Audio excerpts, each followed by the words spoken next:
پورے ملک میں دہشت گرد حملے ہو رہے ہیں۔ سال نو کے 20 دنوں میں 25 بڑے حملے ہو چکے ہیں۔ قوم لیڈرز کی طرف دیکھ رہی ہے۔ بڑی سیاسی جماعتوں کے رہنماؤں سے ہم پوچھیں گے کہ کیا ان تمام حملوں کے باوجود کیا اب بھی ریاست پاکستان طالبان کے دروازے پر دستک دے اور امن کی بات کرے؟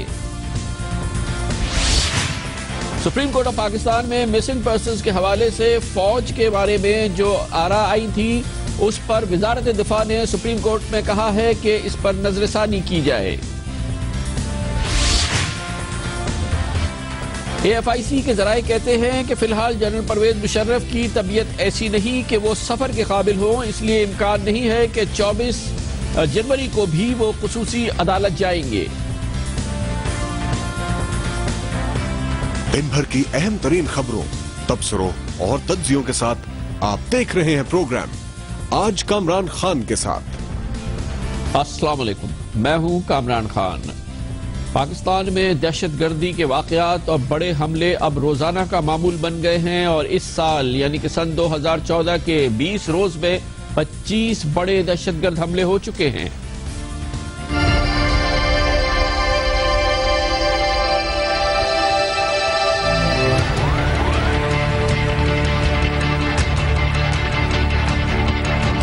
دھماکہ اتنا زوردار ہے، اس کے بعد دھواں دھواں دھواں دھواں ہو گئے۔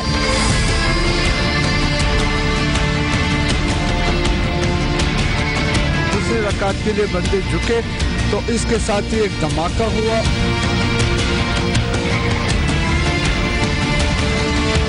میں جب اٹھا ہوں تو ایک دم بلاسٹ ہوا ہے، اور پھر میرے اس کمرے میں جہاں آپ یہ کھڑی ہیں یہاں مجھے کچھ نظر نہیں آ رہا تھا، اس طرف دھول اور مٹی اور دھواں تھا۔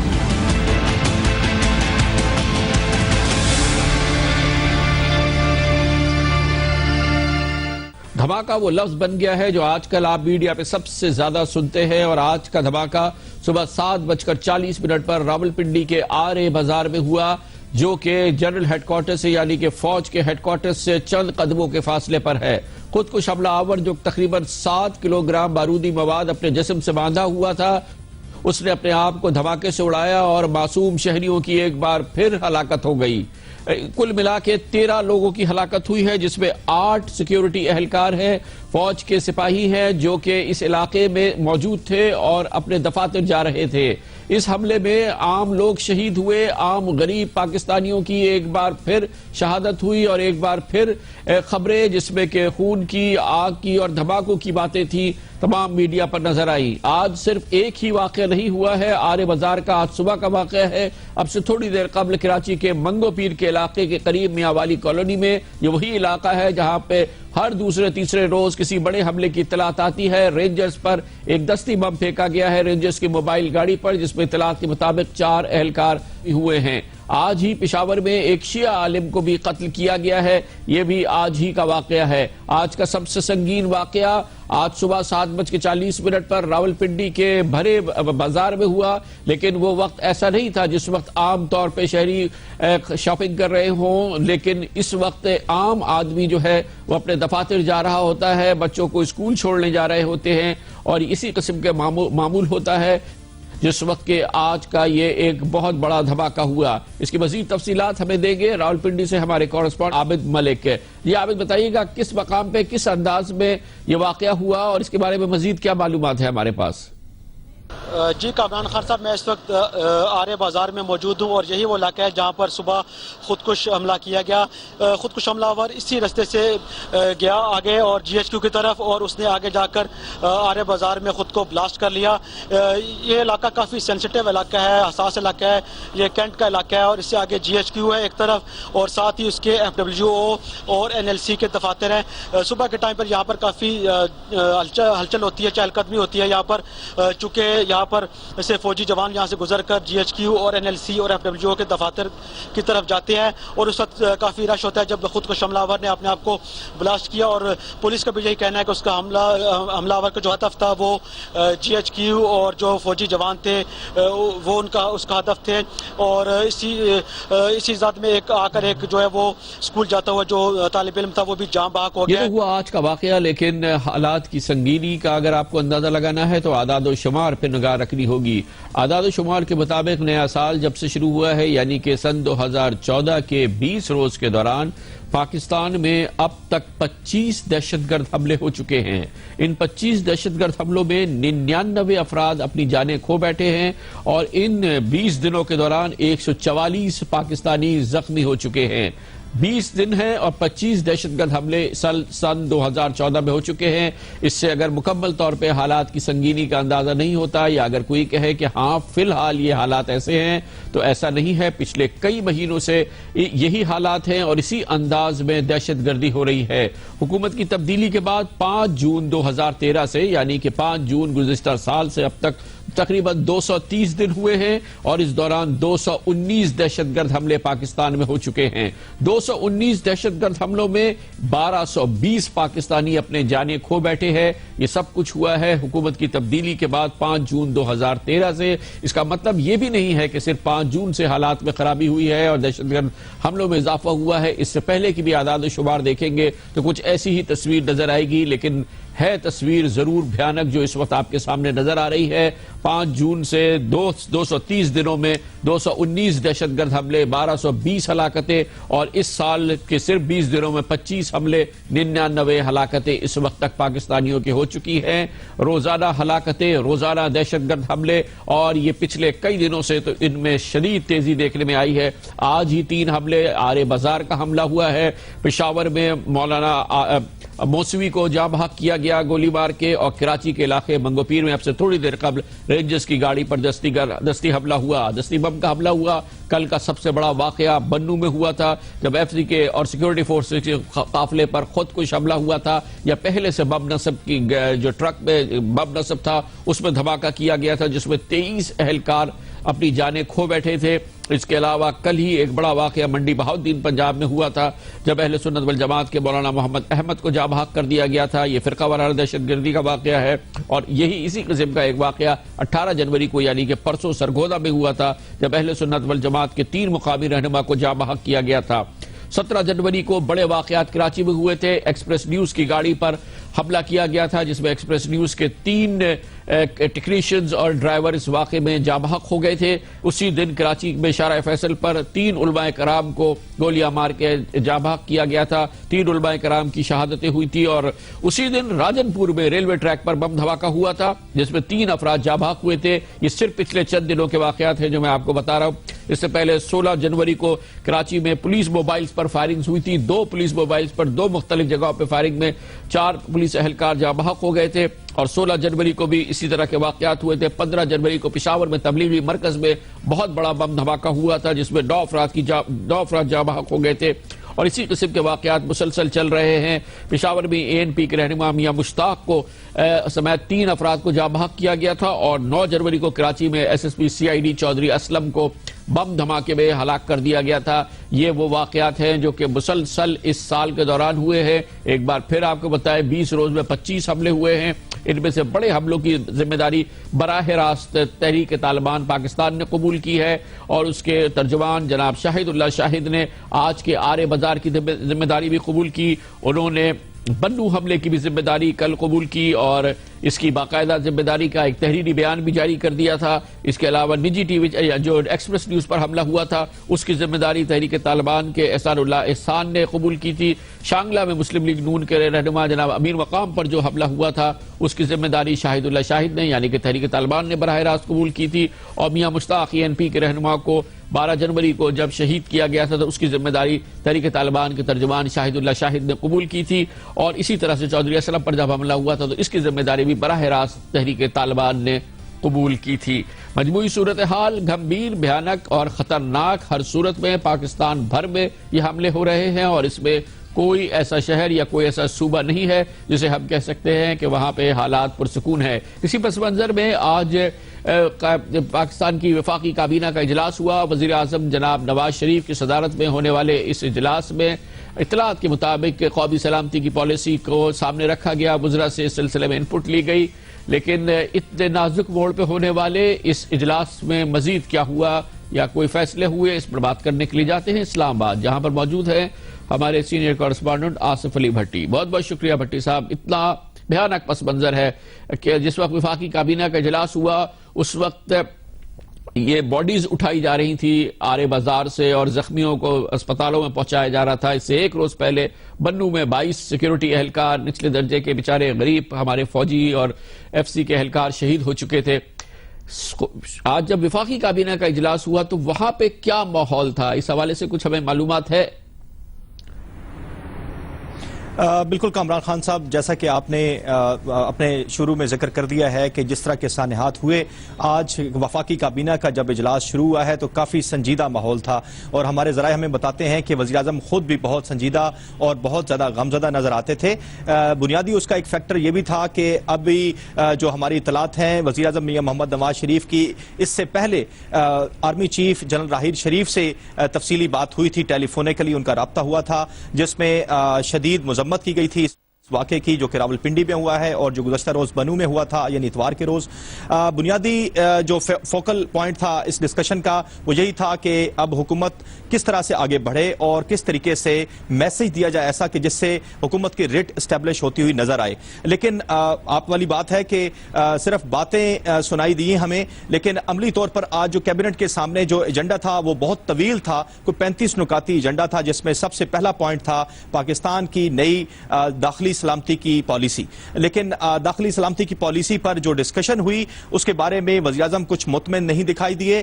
انہوں نے جو وزارت داخلہ کے حکام ہیں، سیکرٹری داخلہ شاہد خان نے اس پر بریفنگ بھی دی، وزیر داخلہ نے بھی اس کے کچھ کنٹورز بیان کیے، لیکن شاید وزیراعظم مطمئن اس لیے نظر نہیں آئے کہ صوبوں کے ساتھ مشاورت نہیں ہوئی ہے ابھی تک اس پالیسی کے اوپر، نہ ہی تمام انٹیلیجنس اداروں کو ایک پیج پر لایا گیا ہے، نہ ہی ان کے ساتھ تمام وہ امور جو کہ حکومت چاہتی ہے کہ ایک ادارہ اسے ڈیل کرے، یعنی کاؤنٹر ٹیررزم اتھارٹی. بھٹی صاحب جو کیفیت بیان کر رہے ہیں وفاقی کابینہ کا اجلاس اور یہ حالات، اور وہ حکومت جس کے 230 دن کے دوران 200 سے زائد حملے ہو چکے ہیں، اس مہینے میں 20 دن میں 25 حملے ہو چکے ہیں، وہاں پہ یہ بتایا جائے کہ پالیسی کے حوالے سے بنیادی مشاورت بھی نہیں ہوئی ہے، بنیادی بات چیت بھی طے نہیں ہوئی ہے، اس کے کانٹورز بھی طے نہیں ہوئے ہیں، اور فیصلہ سازی جو میں آپ کی گفتگو سے اور ابھی ہمیں کیبنٹ کی جانب سے تو کچھ نہیں اطلاع ملی، تو میں سمجھتا ہوں جو آپ کہہ رہے ہیں وہ صحیح ہے. تو یہ قوم کے لیے تو بہت ہی ایک دل ہلا دینے والی ڈیولپمنٹ لگتی ہے کہ پھر یہ رہنما اور ریاست اور حکومت کیا کر رہی ہے. یقیناً بہت تشویش کی بات تھی، کیونکہ تمام لوگ بڑے مضطرب تھے کہ صرف وہ کنڈیمنیشن تک محدود ہیں.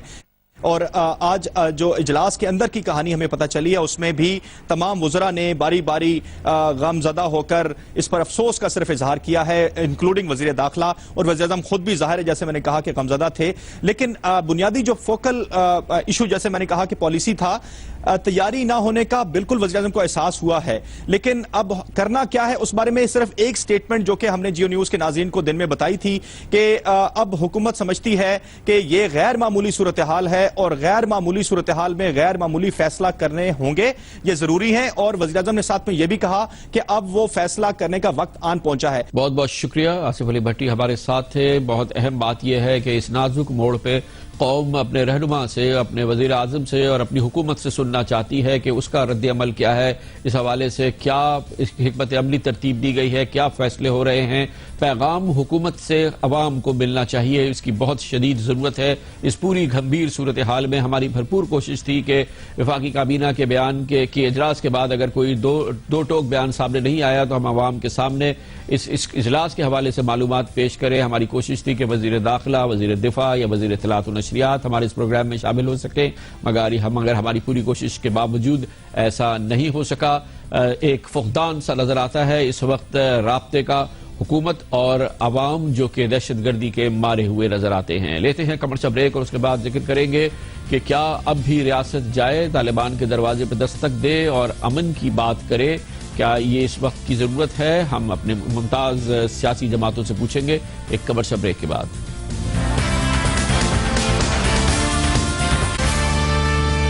Welcome back. جس ملک میں پچھلے 6 ماہ سے زائد عرصے میں روزانہ دہشت گردی کا کم از کم ایک بڑا واقعہ ہو رہا ہو، وہاں کی صورتحال کو نازک ہی کہنا چاہیے اور اس سے زیادہ اہمیت کی بات کچھ نہیں ہونی چاہیے. شاید یہی وجہ ہے اور بجا طور پہ وزیر اعظم نواز شریف نے فیصلہ کیا کہ وہ اب سوئٹزرلینڈ کے شہر ڈیووس نہیں جائیں گے جہاں ورلڈ اکنامک فورم کا اجلاس ہو رہا ہے اور وزیر اعظم نواز شریف نے وہاں پر کئی کلیدی میٹنگز رکھی تھی، جس کا مقصد یہ تھا کہ بیرونی سرمایہ کاروں کو پاکستان کی طرف راغب کیا جائے، پاکستان کی ایک اچھی تصویر پیش کی جائے. لیکن حالیہ دنوں میں ہونے والے واقعات نے وزیر اعظم کو مجبور کیا کہ وہ فی الحال ڈیووس نہ جائیں اور اپنی پوری توجہ پاکستان کی طرف رکھیں. تو اس پوری صورتحال میں اب کرنا کیا چاہیے جس ملک میں روزانہ کم از کم ایک بڑا دہشت گردی کا واقعہ پچھلے 6 ماہ سے زائد عرصے سے ہو رہا ہو؟ وہاں پہ 2 آپشن ہیں کہ کیا دہشت گردوں کی زبان میں ان کا جواب دیا جائے یا مذاکرات کا راستہ اختیار کیا جائے، اور اس کے لیے کیا ریاست اب پھر ڈھونڈے تحریک طالبان کو اور ان کے دروازے پہ دستک دے اور مذاکرات کرے.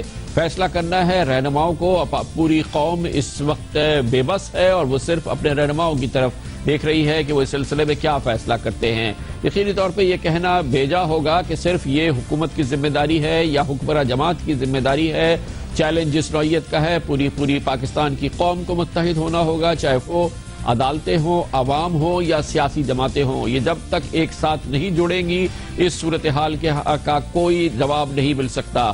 پاکستان کی سیاسی جماعتیں اس سلسلے میں کیا رائے رکھتی ہیں موجودہ صورتحال میں؟ کیا اب بھی وہ یہی سمجھتی ہیں کہ ریاست طالبان کے پاس جائے اور مذاکرات کرے، یا اس سلسلے میں دوسرے اگر آپشنز کو اپلائی کیا جاتا ہے تو اس سلسلے میں ان بڑی سیاسی جماعتوں کا کیا رد عمل ہوگا؟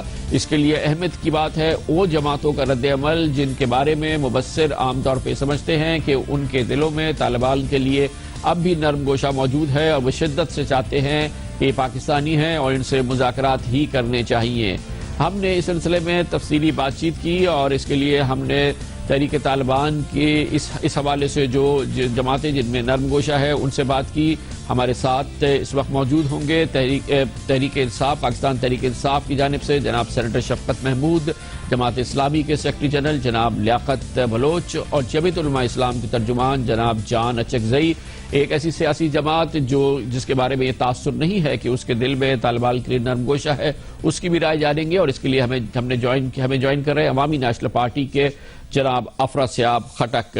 میں افراسیاب خٹک صاحب آپ سے شروع کرنا چاہوں گا. عوامی نیشنل پارٹی کے حوالے سے آپ یہ بتائیے گا کہ کل تحریک طالبان نے یہ فوجی ٹرک پر حملہ کیا جس میں 26 فوجیوں کی شہادت ہو گئی، اور اس کی ذمہ داری قبول کرتے ہوئے طالبان نے پاکستان کو، ریاست پاکستان کو مذاکرات کی بھی دعوت دے دی. اس پوری صورتحال میں آپ کے خیال میں ریاست کا کیا جواب ہونا چاہیے؟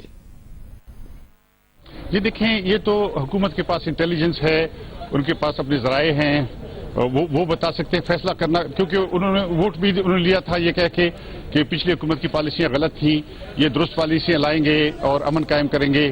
پھر اے پی سی ہوئی، اے پی سی میں بھی حکومت کو اختیار دیا گیا، لیکن 8 مہینے ہو گئے ہیں، کچھ پتہ نہیں چل رہا.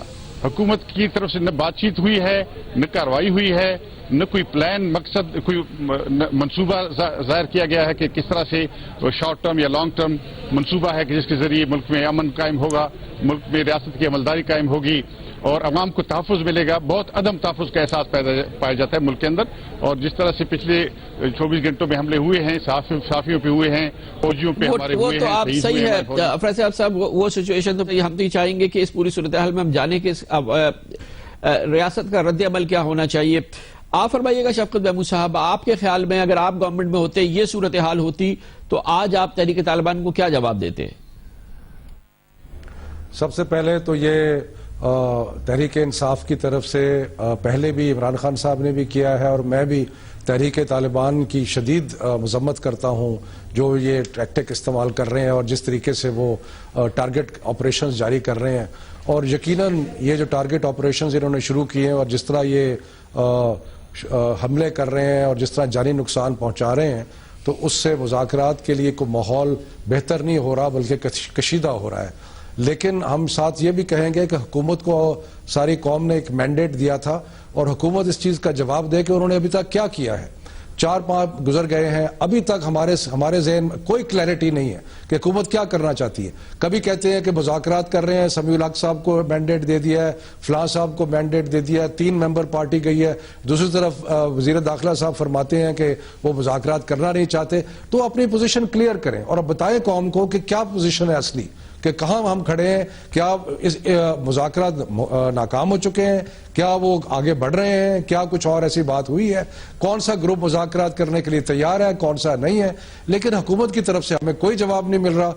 لیکن یہ ضرور ہے جیسے کہ لیاقت بلوچ صاحب آپ بتائیے گا، یہ 26 فوجیوں کو شہید کیا گیا، ان کے ٹرک میں بم نصب کر کے اس کو دھماکے سے اڑا دیا گیا، اس کی ذمہ داری تحریک طالبان نے تفصیلی بیان میں قبول کی اور اس میں 2 سطر میں حکومت سے بھی کہا کہ وہ مذاکرات کرنا چاہے تو تحریک طالبان بات چیت کے لیے تیار ہے. آپ کے خیال میں حکومت پاکستان کو اب کیا جواب دینا چاہیے طالبان کو؟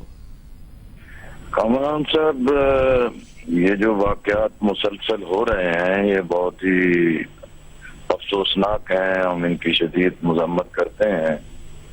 لیکن مذاکرات کا فیصلہ تو طالبان نے یا کسی اور نے نہیں کرنا. فوجی آپریشنز تو پہلے سے ہی جاری ہیں، فوجی طاقت کا استعمال بھی جاری ہے اور اس کے ساتھ ساتھ دہشت گردی کے واقعات بھی ایک بدترین شکل اختیار کر رہے ہیں. اس لیے یہ ناگزیر ہو گیا ہے کہ بھی جو متحارب قوتیں ہیں ان کو بائیفرکیٹ کیا جائے. جو لوگ مذاکرات کے ذریعے ایک صحیح ٹریک پر اور راستے پر آ سکتے ہیں اس چیز کی طرف کوشش کی جانی چاہیے. اور جو لوگ مسلسل دشمن کا اعلی کار بن کے پاکستان کی سیکورٹی فورسز کو ہدف بنا کے اس کی سلامتی کے لیے خطرہ بن رہے ہیں، ان کے لیے بھی ایک قومی اتفاق رائے کے مطابق اقدامات ہونے چاہیے.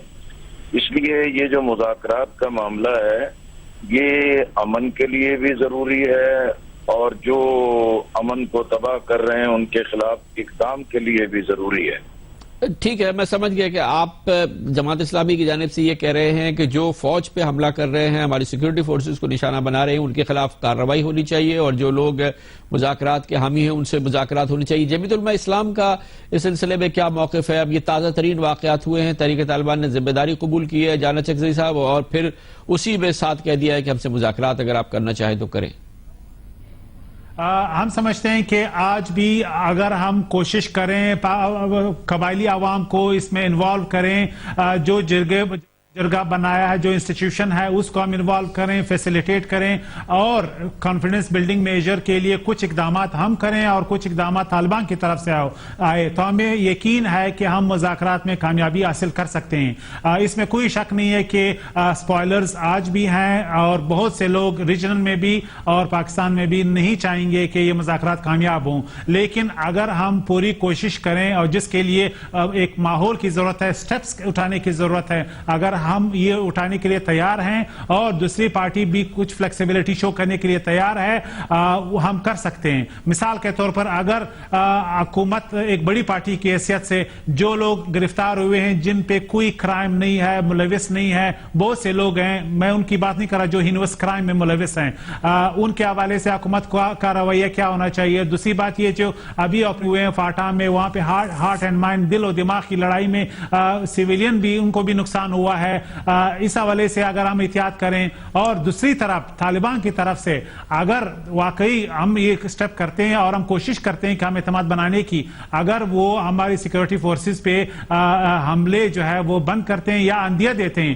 تو میرے خیال میں یہ 2-3 ایسے سٹیپس ہیں جو ایک ویکیوم کی صورتحال جو ابھی ہے جس میں مذاکرات مشکل ہیں وہ صورتحال جو ہے بدل سکتی ہے. اچھا افراز صاحب یہ بتائیے گا کہ آج واقعہ ہو گیا راولپنڈی کا اور اس کی بھی ذمہ داری تحریک طالبان نے قبول کر لی، تو اگر یہ جو ہماری قومی سیاسی جماعتیں جو ہیں یہ تمام کی تمام کہتی ہیں مذاکرات ہونے چاہیے، تو آپ کے خیال میں اس کے لیے پھر ریاست پاکستان باقاعدہ طالبان کے لیے عام معافی کا اعلان کرے اور پھر اس کے بعد آپ کے خیال میں پھر مذاکرات ہو سکیں گے؟ ان لوگوں کے لیے عام معافی کا اعلان ہی کر دیں ہم؟